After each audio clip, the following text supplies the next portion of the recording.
Assalamualaikum warahmatullahi wabarakatuh. Salam sejahtera untuk kita semua. Di sini saya mewakili kelompok ingin mempresentasikan hasil dari reading journal dengan judul Efek Residu Biokar Sekam Padi Terhadap Pertumbuhan dan Hasil Kedelai. Dengan anggota kelompok yang pertama Stefanus Kurniawan, 2 Muhammad Maulana Rizduan, 3 Landung Rodi Setiawan, 4 Muhammad Arif Zafir, 5 Firanda Firzatullah. Pembukaan.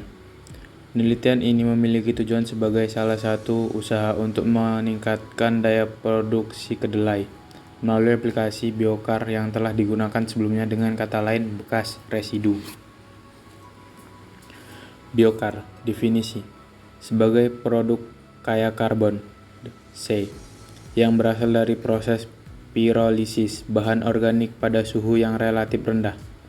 Biokar digunakan karena telah mendapat perhatian yang meningkat dan memberikan harapan yang besar untuk menjaga keberlanjutan produktivitas lahan budidaya. Manfaat: aplikasi biokar di tanah meningkatkan stok karbon organik, membantu mempertahankan populasi mikroorganisme yang menguntungkan, memperbaiki sifat fisik kimia tanah, meningkatkan kapasitas tukar kation tanah, mengurangi pencucian hara makro terlarut, meningkatkan kapasitas retensi air tanah, dan karenanya kesuburan tanah dan hasil panen meningkat. Alat dan bahan: 1. Benih kedelai varietas Anjas Moro. 2. Tanah yang digunakan sebagai media tanam dalam percobaan pot diambil dari tanah lempung berdebu (14% pasir, 41% debu, 45% liat). 3. Biokar yang digunakan sebagai bahan perlakuan berasal dari bahan sekam, padi. 4. Pupuk kandang ayam telah terdekomposisi. 5. Pot yang digunakan adalah plastik hitam dengan lebar bagian atas 27 x 27 cm, lebar bagian bawah 25 x 25 cm, dan kedalamannya 25 cm. Kondisi iklim Kota Bandung, bulan Februari sampai Juni. Suhu rata-rata minimum 18,7 sampai 20,5 derajat dan maksimum 29,5 sampai 30 derajat Celcius. Curah hujan 298,9 sampai 26,5 mm per bulan. Kelembapan relatif 78 sampai 81% bulan Februari sampai Juni. Suhu rata-rata minimum 18,7 sampai 20,5 derajat Celcius dan maksimum 29,5 sampai 30 derajat Celcius.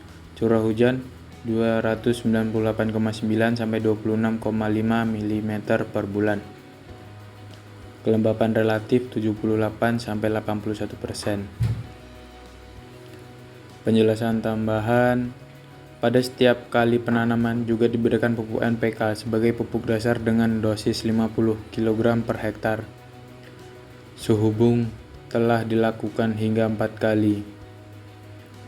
Benih kedelai digunakan sebanyak 4 biji dalam satu pot dengan jarak tanam 10 x 10 cm. Percobaan ini menggunakan benih kedelai varietas Anjas Moro.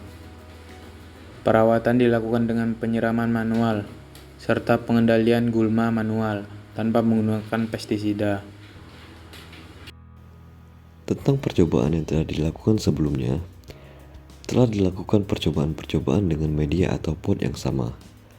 Untuk diketahui, pada seri ketiga, dilakukan tanaman padi secara aerobik pada pot yang sama, dan percobaan seri ketiga dilakukan dari Maret sampai Juni 2020. Sekarang, percobaan seri keempat, itu pada Juli sampai Oktober 2020 dengan tanaman kedelai untuk mengetahui pengaruh residu pada penanaman ketiga dan penanaman keempat. Kemudian penjelasan tentang pengamatan. Pengamatan dilakukan seminggu sekali, mulai dari minggu ketiga atau minggu keempat setelah tanam. Variabel yang diamati itu meliputi jumlah polong isi, dan hasil dari biji kering. Perlakuan yang akan dilakukan itu meliputi tiga perlakuan, yaitu kontrol tanpa aplikasi biokar, kemudian penggunaan biokar sekam padi atau BSP, dan penggunaan biokar sekam padi atau BSP ditambah pupuk kandang ayam atau PKA dengan dosis yang berbeda-beda pada setiap perlakuan. Dapat dilihat dari lampiran yang tersedia.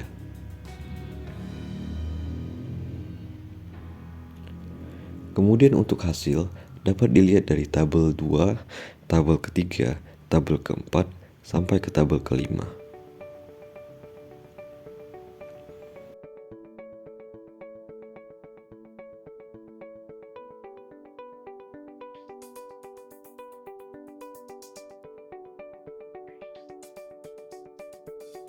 Kemudian bagaimana dengan secara keseluruhannya? Hasil yang meliputi itu hasilnya tidaklah signifikan disebabkan karena oksidasi dari biokar itu menyebabkan perubahan gugus fungsi yang mengandung oksigen dan nitrogen pada permukaan biokar, sehingga pengaruhnya terhadap pertumbuhan tanaman berkurang karena menurunnya fungsi dalam meningkatkan ketersediaan nutrisi di tanah yang kandungan nutrisinya terbatas dan menurunnya fungsi dalam merangsang aktivitas mikroba. Sekian dari kelompok 1. Terima kasih. Wassalamualaikum warahmatullahi wabarakatuh.